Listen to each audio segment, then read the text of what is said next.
আসলেই কি বিচ্ছেদ হচ্ছে, স্পষ্ট করলেন নেহা কক্কর। বলিউডের জনপ্রিয় সঙ্গীত শিল্পী নেহা কক্কর দীর্ঘদিন প্রেমের পর প্রেমিক রোহানপ্রীতের সঙ্গে 2020 সালে বিবাহ বন্ধনে আবদ্ধ হন। বিয়ের পর সোশ্যাল মিডিয়ায় বয়সে 8 বছরের ছোট স্বামীর প্রতি ভালোবাসা উজাড় করা নানা বার্তা ও ছবি পোস্ট করেন তিনি।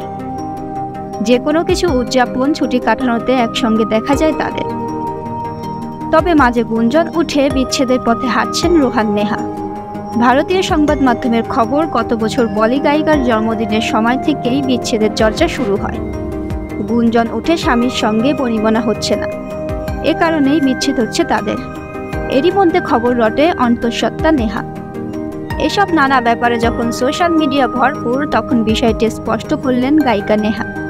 সম্প্রতি এক সাক্ষাৎকারে তিনি জানান, তাদের নিয়ে মানুষ সমালোচনা করতে ভালোবাসে, যেটা খুবই দুঃখজনক।